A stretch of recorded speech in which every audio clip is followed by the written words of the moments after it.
Hi, Sister Gerda. Good morning. Good It's morning. nice How to are see you? you again. Nice to see you too. I'm fine. How are you doing?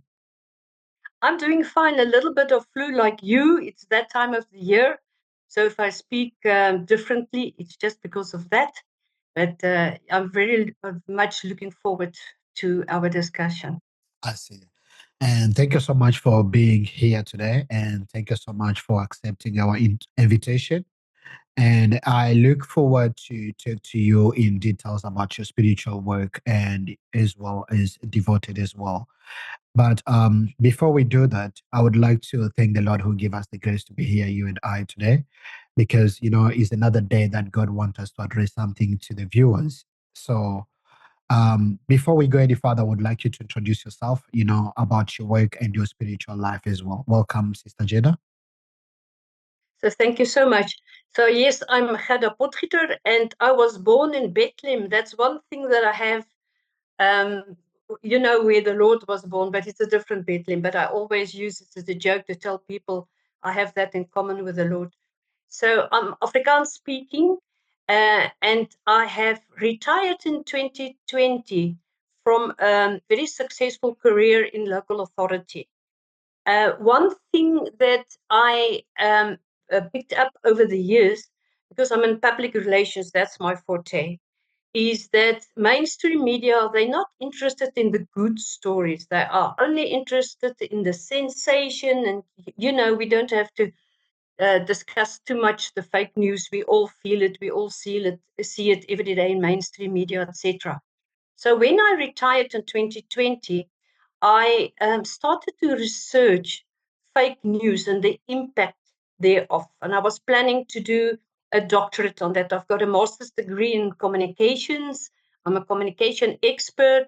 I have more than 50 years experience in media liaison. So that was my interest. And that brought me, well, in 2020 it was COVID, and my plans to do a doctorate was a little bit put on ice. I was told by a friend of mine, she is an investigative journalist, and she knows I'm always looking for positive stories because I write about positive stories in the Devoted magazine. So she introduced me to the Kwasizabantu mission, and she called me. She said, "You must come here. There are so many positive, inspiring stories that you can use for the magazine and for the other publications that I write for." Yes, that's how my book on my second visit to Kwasizabantu, I realized that this is a wonderful case study for my research in fake news and the lack of media ethics, especially in mainstream media, because at that time there was a serious media onslaught on the work of Kwasizabantu. So that ended after 4 years of thorough investigation into my book, A Journey to the Truth, the case of Kwasizabantu mission. So I want to make it clear, this book is about journalism. What I did, Jean, is to look at other narratives. So the Newsweek is one of the best investigative news papers. It's actually a magazine of all times. So they had a different narrative about Kwasizabantu at the time.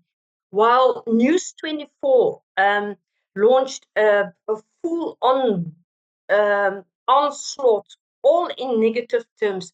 So, like I said, during my second visit, I've realized, Kwasizabantu is doing amazing work in the communities. Why don't write about those things? So I started to write about the good stories, but at the same time, I've asked the management for permission.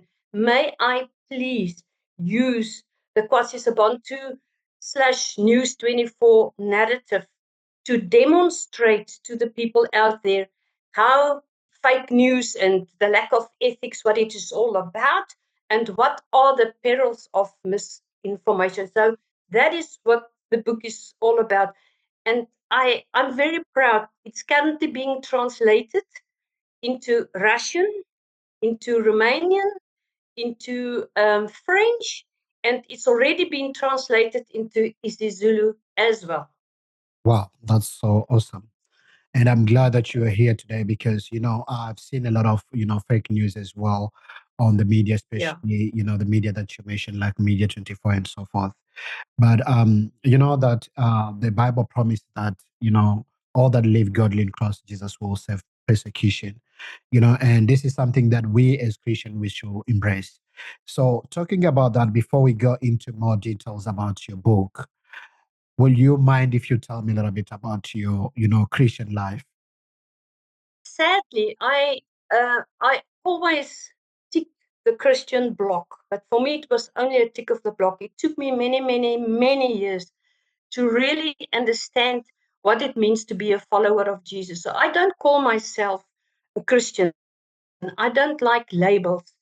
And to be honest, and sadly, I was held back from the Lord for so many years because of Christians and because of their behavior. My grandfather always told me that if somebody tells you he or she is a Christian, just grab your handbag and run away. That person must show you through the behavior that he or she is a Christian.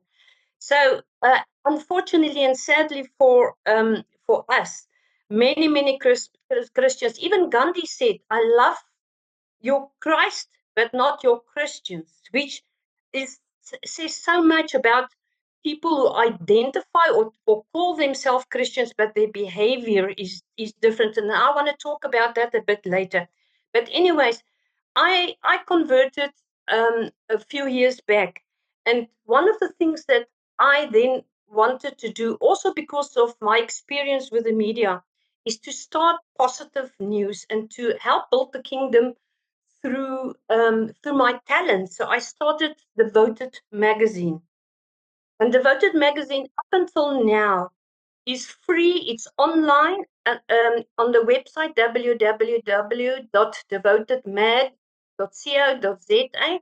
So we focus on the good stories, positive stories, people who are making the world a better place, people who do great things like Kwasizabantu, like um, other organizations as well. So over the years, I have volunteered for many courses, and Eduplex School is one of them. One of my favorite um, courses that I volunteer whenever I can. Frontline Fellowship in Cape Town is another. That's actually where I've met you the first time. Is when Absolutely. you were at Frontline. What a great day it was for me. So Thank you. as much as I can, I travel to Frontline. I work there with the team. I do whatever I can.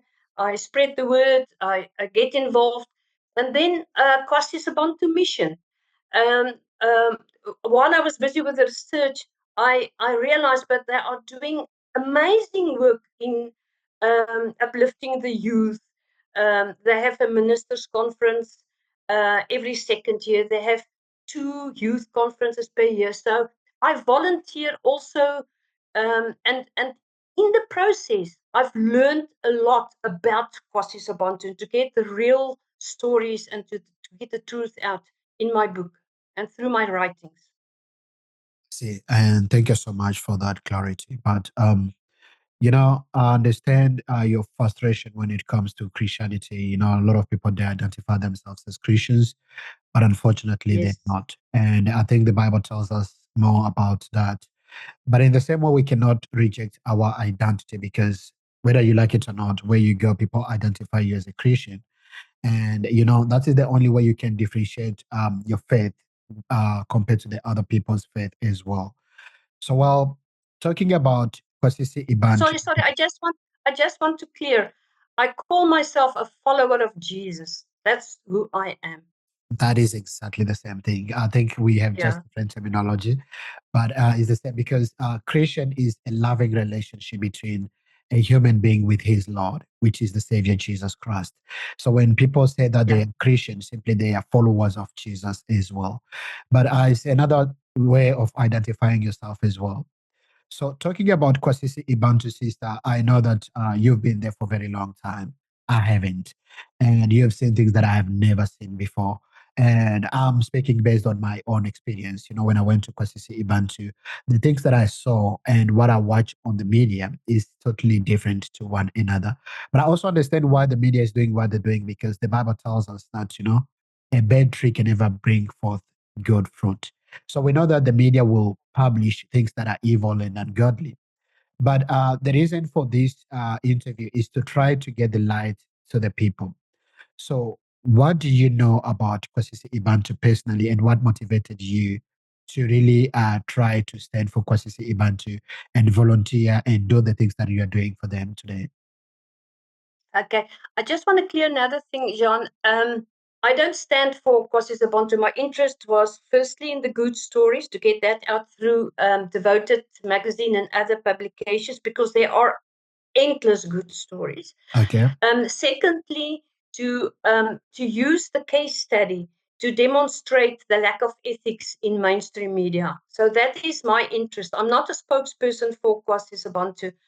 I have buried um, um, uh, the cost for the book myself, but the Lord was so good. Within 2 months, I received all the money back. So to me it shows that there was a gap in the market for that.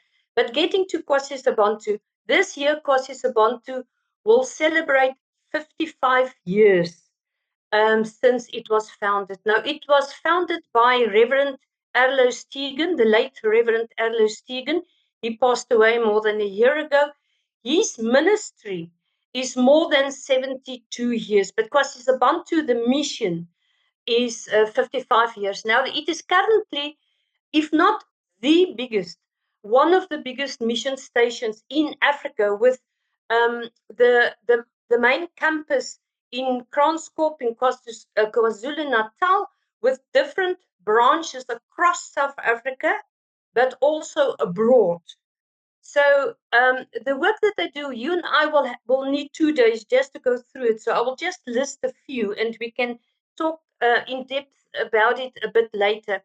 They have youth um, um, conferences twice a year, every year, twice a year. So it means they've celebrated last year 50 years of youth conferences. That means 100, over 100 youth conferences. The next one that's coming up is in July. It's all for free.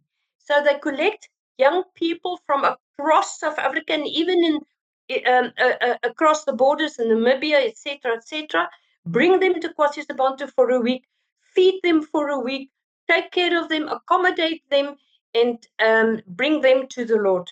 So I have volunteered at 4 or 5 of these conferences, and the work and the stories that comes from that is just absolutely enormous. Every second year they have ministers conferences. So I've attended two, the last one this year, which was in March, and then 2 years ago I've attended the first one. I just quickly want to mention that for the 50th anniversary of the youth conferences, on the Thanksgiving Day, there were more than 12,000 people there on one Wow. day, and they were all fed. I was there. I Wow. helped with the logistics. Can you imagine the logistics around that, and the costs around that? That is something that I have to mention. Even with the ministers' conference, there were over 4,000 people march for free, coming from across the world, not only from KwaZulu Natal or South Africa, from across the world. They have cleanups in collaboration with municipalities and other organizations, and they've done over 150 also across South Africa. Cleanups where they clean neglected spaces. There's a lot of them across our country. Government doesn't take care of that. So they jumped in, they started the it's cool. It's cooler to clean up campaign. I think 2 to 3 years ago, and they're making tremendous progress. Most importantly, based on the youth development, the youth conferences, they realized there's a big issue, big challenge with addictions, drug addictions, pornography, alcohol, and all sorts of addictions. So they started the SIPSA program, which is a restoration program. And as we speak, they've already helped over 20,000 young people with addictions, also from across South Africa and the world, also for free. That's a CIPSA program. CIPSA stands for Concerned Young People um, of South Africa. So um, that specific program was launched by a lady who's still part of Kwasizabantu management, Lydia Dube. She's now in her late 70s, very sickly, but she started the program and it's growing tremendously. I'm talking about the youth program and the CIPSA programs. She has launched both of them. Then Adler Stegen, the late Adler Stegen, from day one said, I want to build a self-sustainable mission. So what he started to do, because people came from across the areas, walking great distances to hear him preach the gospel. So he started with vegetable gardens to feed them. So still today, after each service, people can go and eat for free after a service in the dining halls. They are taken care of. And I've attended about, if not 50, 100 sermons and services at the auditorium, which by the way can take 10,000 people more or less, and never has asked anybody for money, because the late Erlo Stegen believed not to ask for money, not to beg for money, and to be self-sustainable. To be able to do that, the vegetable gardens over the years grew into Mzeni farming, which now export avocados. And then there's also the water that they discovered a few years back, and they've bottled the water. And Aquele, they sell the produce, and that is maintaining the ministry, the work that they're doing in the community, the outreaches, the humanitarian work, all the work that Kwasizabantu is doing. So those are just a few of the projects. There are so many. But I write about it regularly in Devoted, and people who are interested really to get to the truth and to understand the impact of the Kwasizabantu mission, to go to Devoted. But there are other um, publications like Joy Magazine, a fantastic magazine. They also write from time to time, Joy News. Um, Kwasizabantu has a school, its own school, the Domino, Savita Domino School. They have a preschool, primary school. They have a high school, and they also have a institution to train teachers, Christian teachers, which is the Cedar uh, Academy. So there's so many facets to Kwasizabantu, and I really want to encourage your listeners, your viewers, to go to the Devoted magazine, to other publications, and to read about it. Also to the websites. The Kwasizabantu website is www.ksb.org. There's also a website for Mzeni farming. There's a website for Aquele water. And they can learn all about these outreaches and community events on those websites as well. Thank you so much, sister. As you just mentioned, Devoted. So I would like us to talk a little bit about Devoted and what motivated you to start Devoted and what Devoted is all about. Can you please introduce that to us? Absolutely. Like I've mentioned previously, when I came to the Lord, I wanted to do something for the kingdom. So I used my talents as a writer, and I started Devoted magazine. I've received a fantastic quotation this morning that actually tells you what Devoted is all about. It says, ministry is a calling. It is not a career choice. We must be in it for the outcome, not for the income. And that is why Devoted is for free. It's about sharing the good stories, people's lives who have been changed through the work of other organizations, to but also to expose social ills like fake news, like the lack of ethics in mainstream media, which is becoming a serious problem. Not becoming, it's already a serious problem for the last few years. People can't distinguish anymore between fake news and what is authentic news. So Devoted is all about authentic news. It is well researched articles. I will never ever publish an article if I did not do the research myself and do interviews with people like you doing, interviews with people, listening to their stories, listening to their hearts. I don't share other stories that other people wrote unless I had a personal interaction with that person as well. So I do proper research, and that's one of the lack of ethics that I found specifically with the Kwasizabantu case. Those who wrote the most about Kwasizabantu didn't even visit them, because the moment you visit Kwasizabantu, you can see for yourself what the truth really is. You can see the difference it makes in the community. You can see their outreaches. So, Devoted in brief, it's about inspiring stories. I think we need more positive news, more inspiring stories. That's what Devoted is all about. But I also write for other magazines, not only for Devoted, because I flourish on good news. That's what I am all about. There are so many wonderful people out there who's doing wonderful work, not only Kwasizabantu, not only Frontline, the work that you're doing. I would love to also do a profile in your work, the work that you're doing, and the impact that you have on building the kingdom. That is what I am interested in. That sounds awesome, sister. I think it's always good to see things with your own eyes, not with the eyes of others. And when it comes to Yes, media, is a big yes, issue because the majority of media are fake. We've seen a lot of medias that were paid by USID after Donald Trump closed the USID, and even South African media were paid by USID to publish fake news.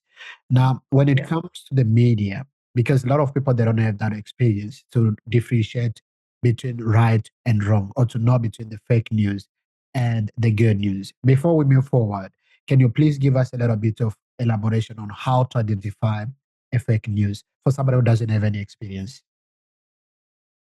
Okay, well, that's a very good question. And if they go to regularly visit the Devoted website, in each and every issue of Devoted, I explain a certain a lack of ethics. I show the people, like, explain how it looks like. We also started with a podcast series. It is Yeah, called Our Journey, Their Story, where we explain so that people can understand what it's all about. But I've got a short list that I want to share with you. Firstly, naming and shaming. The moment you start to name and shame people, it's all about whether it is a story that is to the benefit to the for the public, or is it all about sensation. So how to identify sensation when people use too many emotive words, because emotive words, it's those adjectives. If you say, use all the adjectives to tell your story. I was a director in communications for a long time, and I always shared with my staff, please, if you write an email, write it, but don't send it. Go back and take out all the adjectives in your writings, because the adjectives are the ones that's creating the problems. Um, uh, uh, and sensation and all sorts of things. So, sensation is when there's no evidence, when there's lots of emotive words. The journalist wants to. We have to also, before I go further, we have to distinguish between good stories, like Devoted, inspiring stories, where you're allowed to use those words, and then news reporting. When we talk about news reporting, it's about facts. And facts are not always the truth. Facts should be verified. And in the Kwasizabantu case, none of the facts were verified. I remember one of your podcasts. You started it with it was about Kwasizabantu and disinformation about Kwasizabantu, and you Yes. started with a video where this lady said that it was lies.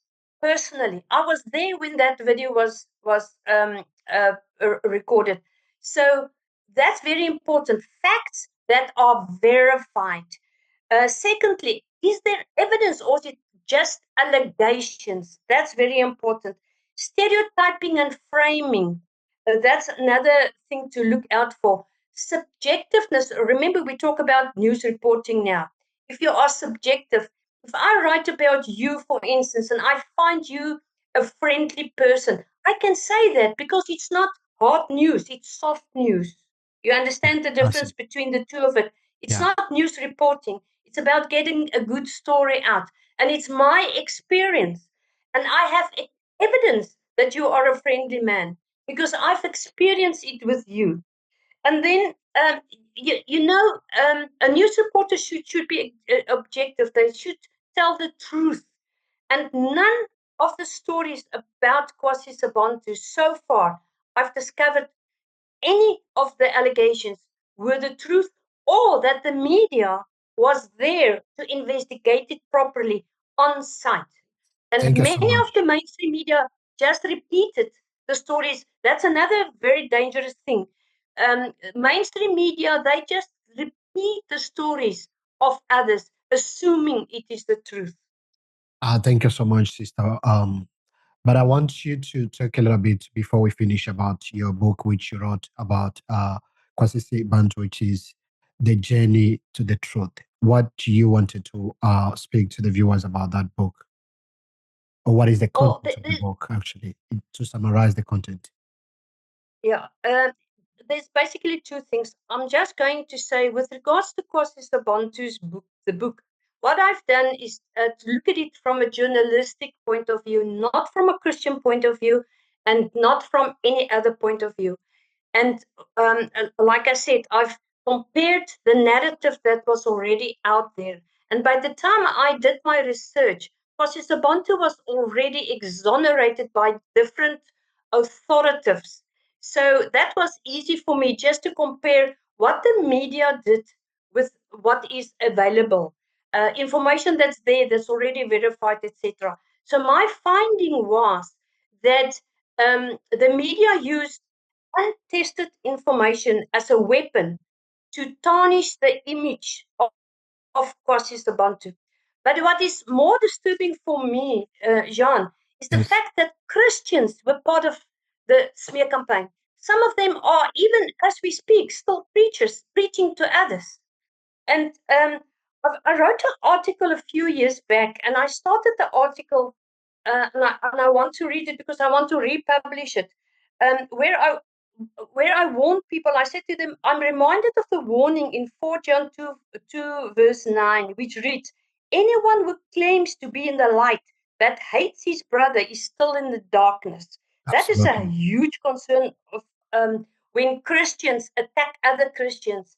And I'm going to talk a little bit about that as well. And Acts 20, verses 29 to 31 says, even from your own number, we are warned, men will arise and distort the truth to draw away disciples after them.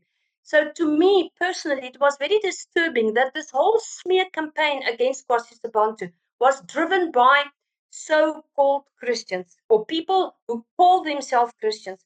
And another disturbing thing, if you have a different narrative about Kwasizabantu, then people start to attack you, which recently happened to me. I was attacked on various social media platforms, also by Christians and by Christian so-called platform, Christian View Network, which, by the way, has over 6,000 viewers, where Kwasizabantu was attacked. And I want to read just one of the things. Frontline Fellowship, by the way, there's a whole list of Christian organizations they love to attack without a lot of allegations, no evidence whatsoever. About Frontline Fellowship, they said, the frontline fellowship board and most of the staff resigned, citing failure of the director, which is one person. So they attack one person to comply with biblical leadership standards, which is nonsense. But they ignore that and blunder on. So they, who are the they?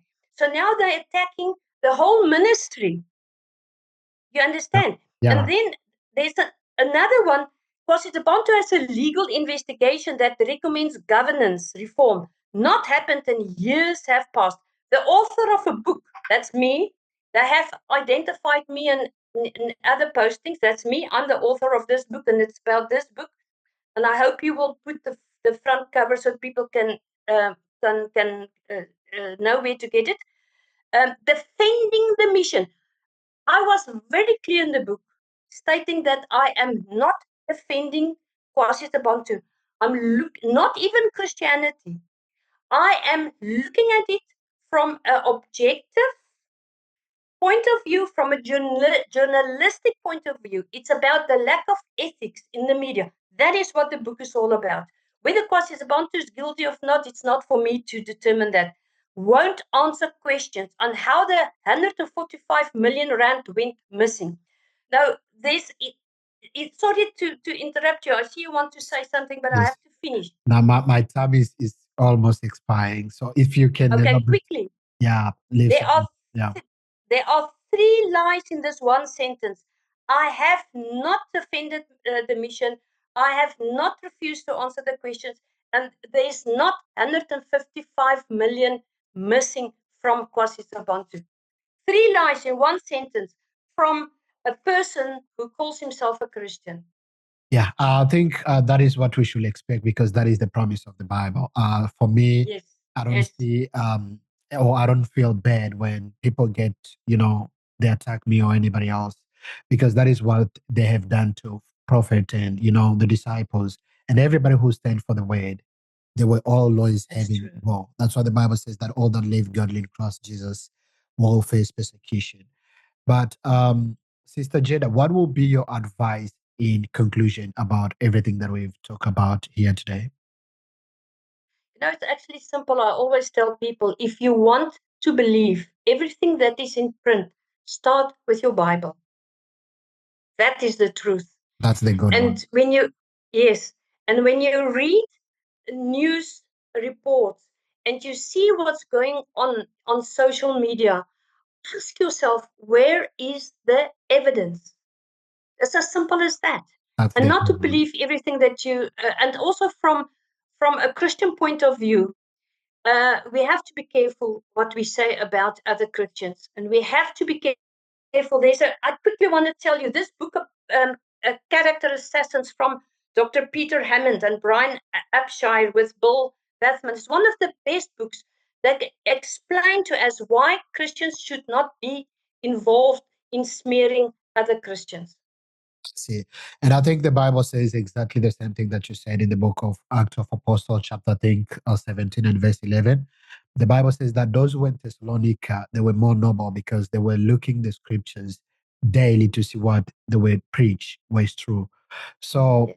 we have to look at, whether it's true or not. You can't say something without having, the full assurance Evidence. that what you are Evidence. saying is true. And as a Yes. Christians, we have to be very careful because it may lead to sin because the moment you being witness of something that you're not sure of, and that is something that is going to destroy something else, you'll be a partaker of that. And I will say to everybody that we need to be extremely careful, and I'm not sure about the deep things of Kwasisi Ibantu because I'm not in the leadership of Kwasisi Ibantu, but I spoke about my own experience, what I've seen and what I've seen on the social media. They are totally opposing to one another. And I think people should do more research to find out themselves the truth. Because by saying Yes. that, following what the media says or what the Kwasisi Bantu says, Kwasisi Bantu may defend themselves or the media may defend themselves, but go by yourself and reach there, find out. Because if there's something that is happening behind the scenes, you will know that because you are there by yourself. And that is exactly what I've done. And that's why I speak about my own experience. This is not somebody else's experience, but my own experience. It was a pleasure, my sister, to have you today. And I think my Thank time you. will expire now. Thank you, and thank you for helping us to get helping me rather to get the truth out. It's important to me that people must understand what it's all about. And as you said, go visit. You don't have to believe me or Jean. Go visit Kwasizabantu. The doors are open, contrary to what the media says. Go look for yourself. Ask people. I had over 100 interviews with different people. Get to the truth. Thank you for the opportunity. Thank you, Sister Gerda. May God bless you.